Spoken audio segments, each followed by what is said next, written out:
자, 우리 옆 사람하고 인사하겠습니다. 자, 반갑습니다.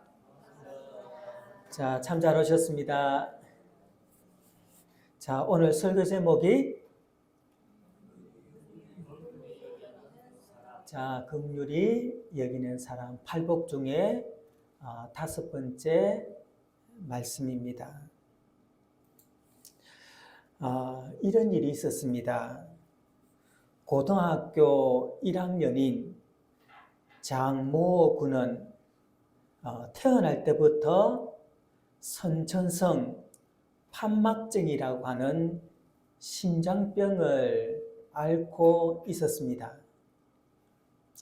심장병을 앓고 있었기 때문에 체육 시간이라든지 특별 활동은 거의 할 수 없었고, 그러다 보니까 다른 학생들과 어울릴 수 없는 기회가 없었습니다. 그래서 자연스럽게 왕따를 당한 겁니다. 그 반에 있는 5명의 학생들이 1년 동안 장모군을 이룰 수 없을 정도로 심하게 학대를 한 것입니다. 글빛하면 외딴 곳에 데려가서 두들겨 팼습니다. 그리고 라이터불로 손을 지지고 손가락 사이에 연필을 끼워서 비틀고, 그러니까 온갖 못된 짓을 다 한 것입니다. 그 부모가 이 사실을 알고 그 가해 학생들을 경찰에 고발했습니다. 경찰들이 이 다섯 명의 학생들을 연행하여 신문하게 되었는데, 그때 경찰들이 그 아이들에게 물었습니다. 도대체 무엇 때문에 그런 짓을 했느냐고 할 때 한 아이가 무엇이라고 대답했는지 아십니까? 한 아이가 이렇게 대답했습니다. 고통을 이겨 비명을 지를 때, 못 이겨 비명을 지를 때 쾌감을 느꼈다라고 대답했다는 겁니다. 고통을 못 이겨서 입에서 뭐가 나옵니까? 비명이 나오잖아요. 그죠? 그 비명을 들을 때에 쾌감을 느꼈다는 것입니다. 그래서 계속해서 그 아이를 괴롭혔다는 것입니다. 여러분, 얼마나 섬뜩한 말입니까? 어떻게 인간으로서, 그것도 어린 학생들 입에서 어떻게 그런 말이 나옵니까? 여러분, 시편 9절 10절에 보면은 인간이 얼마나 잔인한가를 말합니다. 자, 보십시오. 사자가 자기의 굴에 엎드림같이 그가 은밀한 곳에 엎드려서 뭐 하는 겁니까? 가련한 자를 잡으려고 기다리며 자기 그물을 끌어당겨 가련한 자를 잡나이다. 그가 굽으려 엎드리니 그가 그의 포악으로 말미암아 가련한 자들이 넘어지나이다. 여러분, 악한 사람들은 은밀하게 엎드려 기다리다가 가련하고 불쌍한 사람을 잡아서 괴롭힌다는 것입니다. 그냥 괴롭히는 것이 아닙니다. 은밀하게 숨어가지고 그 사람들을 교묘한 방법으로, 가련한 사람들을 포악한 방법으로 사람을 괴롭힌다는 겁니다. 여러분, 오늘 우리는 이 시대에 살고 있습니다. 나만 잘 되면 되고, 내 자식만 잘 되면 되고, 내가 성공할 수 있다면 내 성공을 가로막는 어느 누구도 가만히 두지 않고 제거하는 시대가 바로 지금의 시대입니다. 세상도 이기적으로 변했고, 교회도 이기적으로 변했고 정말로 내 이익을 위해서는 어느 것도 용납 못하는 시대에 우리가 살고 있는 이 시대에 저와 여러분이 있다는 사실입니다. 안 그렇습니까? 그죠? 예수님께서 오늘 우리에게 이렇게 말씀하십니다. 긍휼히 여기는 자는 복이 있나니 그들이 긍휼을 여김을 받을 것이며. 여기 긍휼의 사전적인 의미는 이렇습니다. 불쌍히 여겨 돌보아 준다라는 뜻입니다. 불쌍히 여겨 돌보아 준다는 것이 긍휼입니다. 그러니까 긍휼이라는 것은 마음뿐만 아니라 행동을 동반하는 것이 긍휼이라는 것입니다. 그래서 야고보서 2장 13절에서 17절에 보면은 이렇게 말합니다. 자, 야고보서 2장 13절 보면은 긍휼을 행하지 아니하는 자에게는 무슨 심판이 있다고요? 긍휼 없는 심판이 있으리라. 긍휼은 심판을 이기고 자랑하느니라. 14절에 내 형제들아 만일 사람이 믿음이 있노라 하고 행함이 없으면 무슨 유익이 있으리요? 그 믿음이 능히 자기를 구원하겠느냐? 만일 형제나 자매가 헐벗고 일용할 양식이 없는데 너희 중에 누구든지 그에게 이르되 평안히 가라, 덥게 하라, 배부르게 하라 하며 그 몸에 쓸 것을 주지 아니하면 무슨 유익이 있으리요? 이와 같이 행함이 없는 믿음은 그 자체가 죽은 것이니라. 자, 여러분 잘 보십시오. 하나님께서는 긍휼에 대해서 말하고 있습니다. 긍휼을 행하지 않으면 반드시 심판이 있을 것이라고 말하고 있습니다. 그리고 이어서 뭐를 말합니까? 만일 사람이 믿음이 있노라 하고 행함이 없으면 무슨 이익이 있어요? 그 믿음이 능히 자기를 구원하겠느냐라고 말합니다. 긍휼과 뭐를 연결시키고 있습니까? 믿음을 연결시키고 있습니다. 그렇죠? 자, 그런데 긍휼과 믿음을 연결시키고 있으면서 그 다음에 뭡니까? 너 형제가 헐벗고 병들고 지금 어려움이 있을 때 너희가 입으로만 위로해주고 도와주지 않으면 너희 믿음은 헛것이라고 말씀하고 있습니다. 그래서 17절에 이와 같이 행함이 없는 믿음은 그 자체가 죽음이라는 것입니다. 여러분, 우리가 생각하는 믿음은 어떤 믿음입니까? 기도 열심히 하고 말씀을 순종하고 그리고 내가 성경을 잘 알고 내가 열심히 교회 생활하는 것만이 믿음이라고 생각하는데 하나님께서는 뭐라 합니까?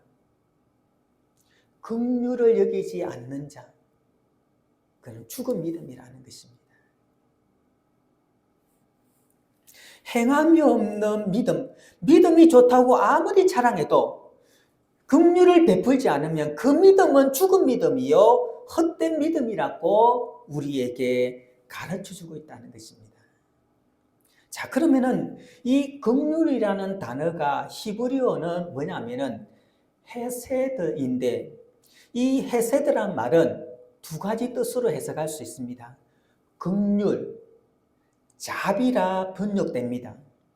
이 헤세드라는 단어가 구약에서는 150회 이상 나오는데 그 중에 90% 이상이 하나님과 관련되어서 사용되고 있다는 것입니다. 자, 그래서 시편 145편 8절 9절 보시면 이렇게 얘기합니다. 뭐랍니까? 여호와는 은혜로우시며 그 다음 뭡니까? 긍휼이 많으시며 노하기를 더디하시며 인자하심이 크시도다. 여호와께서는 모든 것을 선대하시며 그 지으신 모든 것에 긍휼을 베푸시는도다. 여러분, 하나님의 긍휼이 있기 때문에 우리가 이 땅에 살아가고 있는 겁니다. 여러분 기억하십시오. 봄, 여름, 가을이 있고 하나님께서 우리에게 산소를 주시고 자연 만물을 통해서 우리에게 긍휼을 베풀어 주시기 때문에 오늘 우리가 호흡을 하면서 우리가 살고 있다는 것입니다. 자, 예레미야가 3장 22절 이 부분 우리 같이 읽겠습니다. 예레미야가 3장 22절 다 같이 시작. 여호와의 인자와 긍휼이 무궁하심으로 우리가 진멸되지 아니함이니이다. 무슨 말입니까? 우리는 솔직히 지금 우리의 죄악을 생각한다면, 이 땅의 죄악을 생각한다면 멸망해도 아무 할 말 없을 정도로 이 세상은 타락했습니다. 근데 하나님께서 우리에게 긍휼을 베풀어 주시기 때문에 세상에 죄악이 가득하더라도 하나님께서 지금 우리에게 은혜를 베풀어 주고 있다는 사실입니다. 여러분 그걸 기억하셔야 됩니다. 하나님의 긍휼이 있기 때문에 이 세상이 멸망당하지 아니하고 하나님이 참으시고 긍휼을 베풀어 주기 때문에 오늘 우리가 살아가고 있다는 사실을 우리는 기억해야 한다는 사실입니다. 여러분 긍휼을 가장 잘 보여주는 분이 바로 우리 예수님이십니다. 예수님께서 이 땅에 가는 곳마다 복음을 전하시고 병자를 고쳐주실 때에 항상 누구를 찾아가셨습니까?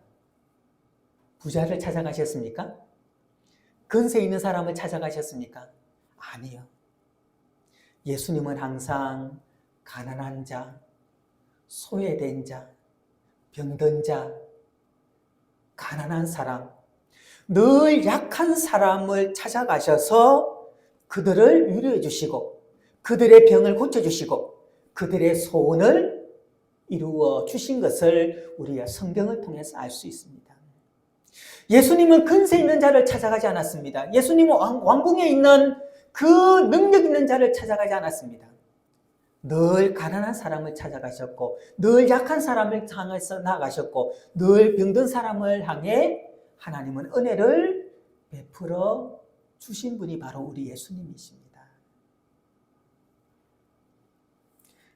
예수님께서 십자가 지시기 위하여 잡혔을 때에 예수님의 사랑을 가장 많이 받았던 베드로가 예수님 그 코앞에서 3번이나 부인하잖아, 그죠? 3번째 부인할 때는 예수님을 저주하면서 나는 예수님을 몰라라고 부인했습니다. 그리고 예수님께서 십자가 지시고 3일 만에 부활하셔서 제자들을 찾아오셨습니다. 예수님께서 그 제자들과 특별히 베드로에게 뭐라고 말씀하셨습니까? 야단치셨습니까? 너가 어떻게 나에게 그럴 수 있어? 너희들이 어떻게 나에게 이렇게 행동할 수 있어? 하나님은 그들을 책망하지 않았습니다. 예수님께서 베드로를 향해서 뭐라고 말씀하셨습니까? 베드로야, 너가 나를 정말로 사랑하느냐? 3번이나 물으십니다. 너가 이 세상 모든 사람보다 나를 더 사랑하느냐? 내 어린 양을 먹이라. 내 양을 치라고 다시 한번 사명을 주시면서 그들을 위로하신 분이 누구십니까? 바로 예수님이십니다. 제자들에게 긍휼을 베풀어 주셨습니다. 여러분, 우리도 예수님처럼 긍휼과 자비를 베풀어야 됩니다. 자, 그렇다면 누구에게 긍휼을 베풀어야 됩니까? 여러분, 누구에게 먼저 긍휼을 베풀어야 됩니까? 여러분, 먼저 우리 자신에게 긍휼을 베풀어야 됩니다. 이해가 됩니까? 여러분, 우리 자신이 우리 자신에게 긍휼을 베풀어 줘야 된다는 것입니다. 여러분, 질병 중에 자가 면역 질환이 있습니다. 들어보셨죠? 그죠? 뭡니까? 이 질병은 세균이나 나쁜 바이러스가 우리 몸에 들어오면 우리 몸에 있는 세포가 나쁜 세균이나 나쁜 바이러스를 공격하여 우리 몸을 지켜야 하는데, 반대로 우리 몸 안에 있는 건강한 세포를 죽이고 공격하여 죽이는 것입니다. 즉, 그러니까 세포가 적을 죽여야 하는데 누굴 죽이는 겁니까? 자기 자신을 죽이는. 그러면 어떻게 되겠습니까? 몸이 망가질 수밖에 없잖아요. 그죠? 나쁜 것이 내 몸에 들어와서 죽여야 되는데 내 몸에 좋은 것을 죽이니까 그 몸이 어떻게 건강해질 수 있겠습니까? 그죠? 여러분, 자가 면역 질환처럼 오늘날 자기 몸을 자기가 학대하고 무시하고 천대하는 경우가 의외로 많다는 것입니다. 즉, 우리 자신을 향하여 원망하고 우리 자신을 향하여 불평하고 심지어 내 자신을 학대하는 경우가 너무도 많다는 것입니다. 나의 가정을 보면서 내 자신을 원망합니다. 남들은 부자 가정에서 태어났는데 나는 왜 가난한 가정에서 태어나서 이렇게 고생해? 누구를 학대하는 겁니까? 자기를 학대하는 것과 똑같습니다. 내 모습 보면서 불평합니다. 왜 나는 키가 작아? 나는 왜 피부가 이래? 나는 왜 몸이 뚱뚱하며 나는 왜 이렇게 생겼어? 내 자신을 향해서 원망하고 불평하는 그 자체가 뭡니까? 내 자신을 학대하는 것과 똑같습니다. 여러분, 지금의 환경을 보면서 내 자신을 한탄한다면 그것도 내 자신을 학대하는 것과 다를 바가 전혀 없다는 것입니다. 그것은 믿음이 없는 것과 마찬가지로 내 자신을, 내 스스로를 망칠 뿐 아니라 학대하는 것과 다를 바가 전혀 없다는 것입니다. 이해하십니까? 여러분, 요셉이 종의 몸으로 보디발 가정에 갔을 때 그의 환경은 원망할 것밖에 없습니다. 만약에 요셉이 그 보디발 가정에서 종으로 있으면서 자신을 한탄하고 환경을 한탄하고 모든 것을 한탄했다면 그는 믿음이 없는 사람뿐 아니라 자기 스스로를 망치고 자기를 학대하는 사람과 다를 바가 전혀 없다는 것입니다. 안 그렇습니까? 그죠? 여러분, 오늘 심지어 자살하는 사람들도 많습니다. 여러분, 타살로 죽는 사람보다 자살하는 비율이 몇 배로 많을까요?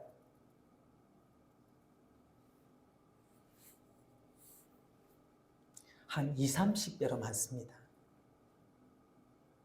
우리는 다른 사람의 타살에 의해서 죽는 사람이 많은 것 같지만 실제로는 자살하는 사람이 훨씬 더 많습니다. 여러분, 우리가 자살하는 것이 자기를 스스로 뭐 하는 겁니까? 학대하는 것과 다를 바가 전혀 없다는 것입니다.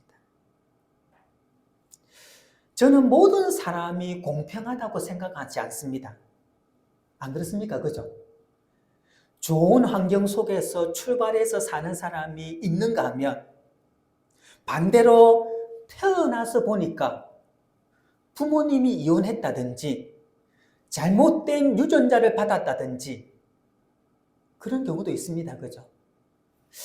여러분도 아시다시피 제가 머리카락이 많이 없습니다. 그죠? 예.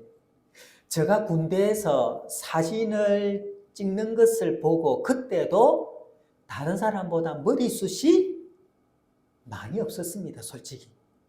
그러니까 저는 이 탈모라는 게 거의 어찌 보면은 20대부터 그때부터 많이 있었습니다. 여러분, 이건 어쩔 수 없는 겁니다. 그죠? 근데 저는 일평생 한 번도 머리숱이 적다고 원망해 본 적은 한 번도 없습니다, 솔직히. 그렇지 뭐. 다행히 머리가 조금 있을 때 결혼했기 때문에 다행이지. 그죠? 그때는 조금 머리가 있었습니다, 근사님. 지금보다는. 그래서 저는 원망한 적이 없습니다. 어려운 환경에서 출발하는 사람도 분명히 있습니다. 그죠? 그러나 여러분, 우리 인생을 가만히 돌아보면은 아무리 좋은 조건에서 시작해도 불행함으로 마치는 사람이 있는가 하면 정말 어렵고 힘든 가운데 출발해도 성공적으로 삶을 사는 사람이 있다는 것입니다. 제가 얼마 전에 방송을 보면서 참 제가 많은 것을 생각하는 얘기를 들었습니다. 그 방송에 보니까 아버지는 방글라데시 사람이고 어머니는 한국 사람입니다. 그 부부에게는 자녀 셋이 있는데 아들 둘과 딸 하나가 있었습니다. 첫째, 둘째가 아들이고 막내가 딸이었습니다. 아들은 한국 국적을 가지고 군대에 복무해서 지금 휴가를 나왔는데 사회자가 그 큰아들에게 물었습니다. 군대 생활이 부담스럽지 않느냐? 무슨 말이냐면은 다른 친구와 다른 모습으로 인하여서 어려움이 없느냐라고 하자 그 아들이 철이 없을 때에는 다른 사람들과 다른 모습 때문에 부모님을 원망하기도 했지만 지금은 다 괜찮습니다 라고 대답하는 겁니다. 그럴 수 있죠. 그죠? 여러분 한번 상상해 보십시오. 아버지는 방글라데시 사람이고 우리 어머니는 한국 사람입니다. 여러분 우리나라 사람은 예를 들면은 국제 결혼을 하더라도 저 유럽이나 미국이나 그 백인들과 결혼하면 어떻게 봅니까? 야, 결혼 잘했어. 좀 높여줍니다. 그죠? 무시 안 합니다. 그죠? 그런데 다른 데 하면 어떻습니까? 안 그렇잖아요. 그죠? 그러니까 그 아이도 그런 영향이 좀 있은 겁니다. 그러니까 철이 없을 때는 그것 때문에 조금 상처도 받고 부모님을 원망하게 되는데 이제 시간이 지나고 나니까 그게 다 이해가 되는 겁니다. 그리고 그 딸에게도 똑같이 물었습니다. 왜? 남자는 그래도 좀 좋지 여자는 좀 그렇잖아요. 그죠? 그 딸에게 물었는데 저기를 의심할 정도로 그 딸이 멋있는 말을 했습니다. 무슨 말이냐면 세상이 바뀌기를 기다리지 말고 내가 먼저 바뀌면 세상이 바뀐다는 것입니다. 그러니까 고등학생입니다. 즉 내가 혼혈에 대해서 생각이 바뀌면 모든 환경이 바뀐다는 것입니다. 얼마나 멋있는 말입니까? 그죠? 여러분 환경이 중요한 것이 아니라 뭐가 중요한 겁니까? 내 마음이 중요하다는 것입니다. 내가 어떤 마음으로 살아가는가 따라서 내가 종이 있지만 그 종이 축복의 장소가 된다는 것입니다. 그러나 내가 왕궁에 있어도 내 마음에 불평이 넘치면 그 왕국은 나에게 지옥이 된다는 것입니다. 내가 어떤 환경, 어디에 사느냐, 어떤 위치에 있느냐가 중요한 것이 아니라 내 마음이 어떠한 것 따라서 환경이 변한다는 것입니다. 여러분, 우리 환경 탓하지 마십시오. 내 자신 원망하지 마십시오. 내 마음이 바뀌고 하나님이 나와 함께 하신 것을 내가 믿는다면 모든 것들은 다 감사함으로 우리가 다 받아들일 수가 있다는 사실입니다. 여러분 힘들죠? 어렵죠? 왜 힘들지 않겠습니까? 세상이 힘들고 어려운데 다 사는 게 어렵고 힘듭니다. 그래 여러분 그 힘들고 어려움이 감사로 바뀌고 그 힘든가 어려움이 축복으로 바뀌는 비결은 환경이 바뀐다고 바뀌는 게 아닙니다. 내 마음이 바뀌면 모든 것이 다 은혜요. 모든 것이 다 축복이라는 사실을 여러분 꼭 기억하시기 바랍니다. 내 자신 학대하지 마십시오. 긍휼을 베풀어 주십시오. 여러분 시편 42편 11절 우리 같이 읽겠습니다. 시편 다윗의 고백입니다. 시편 42편 11절 다 같이 시작. 내 영혼아 너가 어찌하여 낙심하며 어찌하여 내 속에서 불안해하는고 너는 하나님께 소망을 두라. 나는 그가 나타나 도우심으로 말미암아 내 하나님을 여전히 찬송하리로다. 아멘. 여러분 다윗은 스스로 자신을 뭐 하는 겁니까? 위로하는 겁니다. 내 영혼아 어찌하여 너가 낭망하며 내 속에 불안해하는가? 걱정하지 말라. 하나님이 너와 함께 하시는데 나와 함께 하시는데 무슨 걱정이 있느냐? 그 하나님의 도우심이 있는데 내가 왜 걱정하느냐? 너 걱정하지 마. 하나님이 그 자신을 지금 위로하고 있다는 겁니다. 그렇기 때문에 하나님께서 다윗은 자기 자신을 위해서 위로하고 있다는 것입니다. 여러분 하루가 다 마치고 나서 이제 내 몸을 만지면서 얘기하십시오. 수고 많이 했어. 참 수고 많이 했어. 일한다고 수고 많이 했고 수고한다고 참 고생했어. 여러분 긍휼을 위로하십시오. 내 마음을 위로하십시오. 너가 왜 걱정해? 너가 왜 근심해? 하나님이 계시는데 걱정할 필요 없어.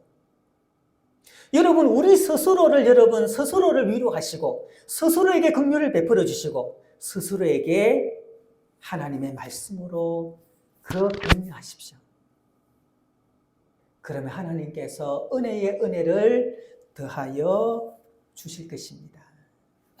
여러분 두 번째로는 우리 이웃에게 긍휼을 베풀어야 됩니다. 이웃 안에는 우리의 부모님, 형제, 친척, 친구, 직장 동료, 마을 사람들, 즉 내가 아는 모든 사람들이 다 이웃입니다. 우리는 모든 사람에 대해서 우리는 긍휼을 베풀어야 됩니다. 예수님께서 이웃 사랑에 대해서 말씀하시면서 한 가지 비유를 말씀하십니다. 우리가 잘 아는 말씀입니다. 어떤 사람이 여리고를 내려가다가 강도를 만났습니다. 강도를 만나 자기가 가지고 있는 모든 것을 다 빼앗기고 매를 맞고 거의 죽을 지경에 지금 누워 있는 겁니다. 자, 그때 믿음 좋은 제사장이 지나가다가 그냥 지나가 버리는 겁니다. 귀찮아 가지고. 그리고 두 번째로는 레인이 지나가다가 강도 만난 사람을 보았지만 연루되기 싫어. 그러면 또 지나갔습니다. 그런데 그 당시 모든 사람들에게 멸시받는 사마리아 사람이 지나가다가 그 사람을 불쌍히 여겨서 기름과 포도주로 응급처치를 하고 가까운 집으로 데려가서 돌봐주면서 그 주인에게 말합니다. 내가 돌아오면 이 사람에게 치료비를 내가 다 주겠다라고 말하고 떠납니다. 자, 그러면서 예수님께서 제자들에게 물으십니다. 누가 이 강도 만난 자의 참된 이웃이냐라고 물었습니다. 그때 제자들이 대답합니다. 누가복음 10장 37절에 이르되 자비를 베푼 자니이다. 예수께서 이르시되 가서 너도 이와 같이 하라. 예수님께서 오늘 우리에게 너도 이와 같이 하라고 말씀하십니다. 너도 모든 사람들에게 긍휼을 입으로만 외치지 말고 행동으로 보여주라고 말씀하고 있습니다. 여러분, 하나님께서는 이스라엘 백성들에게 너희는 반드시 도와주고 긍휼을 베푸는 사람이 있다고 명령하십니다. 자, 신명기 14장 29절 한번 보십시오. 신명기 14장 29절 너희 중에 분깃이나 기업이 없는 레위인가 내 성중에 거루하는 객가 및 고아와 과부가 와서 먹고 배부르게 하라. 그리하면 내 하나님 여호와께서 내 손으로 하는 범사에 내게 복을 주시리라. 이런 긍휼을 베풀어 주면 하나님께서 뭐 하신다고요? 복을 주신다는 겁니다. 신명기 24장 19절에 너가 밭에서 곡식을 벨 때에 그 한 뭇을 밭에 잊어버렸거든 다시 가서 가져오지 말고 나그네와 고아와 과부를 위하여 남겨두라. 그리하면 내 하나님 여호와께서 내 손으로 하는 모든 일에 복을 내리시리라. 자, 이 말은 무슨 말이냐면 여러분 가을이 되면은 곡식을 추수하잖아요, 그죠? 그러면 지금이야 뭐 기계가 좋기 때문에 하지 옛날에는 다 뭐 했습니까? 다 낫으로 했잖아요. 낫으로 하다 보니까 그 낫알이 땅에 떨어지는 겁니다. 그리고 그 베었던 그 어찌 보면 벼를 때로는 잊어버리고 둘 때가 있다는 겁니다. 집에 가져오지 못할 때가 있다는. 그러면은 말하는 겁니까? 가져오지 마라. 그리고 떨어져 있는 나라를 줍지 마라. 왜? 누가 주우라고요? 고아와 과부 가난한 사람이 주워가도록 그냥 둘 때 내가 너에게 은혜를 베풀어 주겠다는 겁니다. 하나님이 그렇게까지 가난하고 소외된 자, 약한 자를 하나님께서 돌아보기를 원하시는 것입니다. 말라기 3장 5절에 보면 이렇게 얘기합니다. 내가 심판하러 너에게 임할 것이라. 하나님은 어떤 사람을 심판하시느냐? 점치는 자에게와 간음하는 자에게와 거짓 맹세하는 자에게와 품꾼의 사기에 대하여 억울하게 하며 그 다음 뭡니까? 과부와 고아를 압제하며 나그네를 억울하게 하며 나를 경외하지 아니하는 자에게 속히 정언하리라. 만군의 여호와가 말하였느니라. 여러분 하나님께서 반드시 심판하는 사람들이 누구냐면은 여러분 점치는 자, 가늠한 자, 거짓 맹세도 있지만은 어떤 사람요?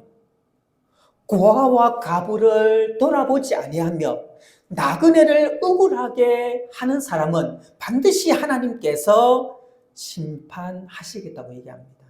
그러나 그 반대로 고아와 과부, 나그네, 약하고 병든 어려운 사람들을 도와주면 반드시 하나님께서 복을 주시겠다고 말씀하고 있다는 겁니다. 그래서 여러분 초대 예루살렘 교회는 가난한 성도가 있으면 어떻겠습니까? 있는 사람이 그 모든 것을 함께 나누어서 가난한 자가 없도록 했다는 것입니다. 여러분 우리가 긍휼을 베풀 때 우리가 나중에 긍휼하심을 받을 것이라고 말하고 있습니다. 내가 긍휼을 베풀면 하나님께서 반드시 긍휼을 우리에게 입혀주십니다. 그러나 우리가 긍휼을 베풀지 않으면 우리가 심판을 받고 긍휼하심을 받지 못한다는 겁니다. 우리가 야고보서 2장 13절 앞에 읽었죠, 그죠? 다시 한번 보십시오. 긍휼을 행하지 아니하는 자에게는 긍휼 없는 심판이 있으리라. 언제요? 하나님 앞에 섰을 때. 내가 긍휼을 베풀지 않으면 하나님께서 우리에게 긍휼을 베풀지 않는다는 겁니다. 긍휼은 뭐를 이긴다고요? 심판을 이긴다는 것입니다. 너가 이 세상에서 긍휼을 베풀면 심판 때에 너가 심판을 받지 않는다는 겁니다. 심판을 이기고 자랑하느니라 라고 말씀하고 있다는 것입니다. 마태복음 10장 42절 또 누구든지 제자의 이름으로 이 작은 자 중 하나에게 냉수 한 그릇이라 주는 자는 내가 진실로 내게 이르노니 그 사람이 결탄코 상을 잃지 아니하리라. 이 작은 자가 누굽니까? 구약시대 표현하면 고아와 과부, 나그네, 약하고 병든 사람입니다. 하나님께서 그 사람들에게 물 한 컵 준 것도 내가 결코 잊지 않겠다라고 하나님께서 말씀하십니다. 며칠 전에 저와 함께 운동하는 그 40대 초반에 그 학교 버스 하는 그 사람이 있습니다. 그러다가 이제 명절이 지났으니까 이제 얘기하면서 이번에 제가 교회 일이 있어가지고 제가 고향에 못 갔는데 그 고향의 90세 어머니가 아직도 침이 없이 건강하게 잘 있습니다 라고 얘기한 중이었습니다. 그러니까 그 사람이 대뜸하는 말이 덕을 많이 세워서 그렇군요 라고 얘기하는 겁니다. 그분 어디 다닐까요? 절에 다니는 분입니다. 열심히 다닙니다. 여러분, 제가 그 말 들으면서 어떤 생각을 했을까요? 안 믿는 분들도 이 땅에 긍휼을 베풀어주고 다른 사람을 도와주면 나중에는 다 그 복을 받는다는 것을 안 믿는 사람들도 알고 있구나. 성경은 우리에게 분명히 가르쳐주고 있습니다. 긍휼을 베푸는 자는 반드시 하나님께서 복을 주시겠다고 하나님께서 말씀하고 있습니다. 여러분, 저와 여러분이 우리 교회가 이제 긍휼을 베풀었으면 좋겠습니다. 약하고 어려운 이웃들을 돌아보았으면 좋겠습니다. 근데 먼저 누구에게 긍휼을 베풀어줘야 됩니까? 내 자신을, 여러분, 내 자신을 원망하지 마십시오. 학대하지 마십시오. 환경 보면서, 가정 보면서, 내 모든 일 보면서 내 인생은 왜 그래? 나는 왜 이래? 여러분, 그 자체가 하나님을 믿지 않는 것과 똑같습니다. 내 자신을 날마다 격려하십시오. 하루가 다 끝나면 내 몸을 두드리면서 그래, 너 수고 많이 했어. 때로는 마음에 근심이 있어도 다윗의 고백처럼 너가 왜 근심 걱정하느냐? 하나님이 너와 함께 하시는데 무슨 걱정하느냐? 내 자신을 날마다 긍휼을 베풀어 격려하십시오. 그리고 내 아는 사람들에게 여러분 선을 베풀어 주시고 긍휼을 베풀어 주시면 반드시 하나님께서 마지막에는 복을 주실 뿐 아니라 하나님 앞에 섰을 때에 우리에게 긍휼로 심판을 이기게 해 주실 것입니다. 그래서 하나님께서 오늘 우리에게 말하는 말은 뭡니까? 긍휼히 여기는 자는 복이 있나니 그들이 마지막에 긍휼히 여김을 받을 것이니요. 이 축복이 저와 여러분에게 함께하기를 주님의 이름으로 축원합니다. 기도드리겠습니다. 하나님 아버지, 저희들이 긍휼을 베푸는 자가 되게 하여 주옵소서. 먼저 우리 자신에게 긍휼을 베풀고 우리 자신을 향해서 스스로 아버지 하나님, 아버지 격려하고 위로해 줄 수 있도록 은혜를 더하여 주옵소서. 나를 아는 사람들에게 또한 내 이웃에게 내 옆에 있는 모든 사람들에게 긍휼을 베푸는 자가 되어서 정말로 하나님이 기뻐하시는 긍휼의 복을 받는 우리의 모든 삶이 다 되게 하여 주옵소서. 감사드리옵고 예수님 이름으로 기도드리옵나이다. 아멘.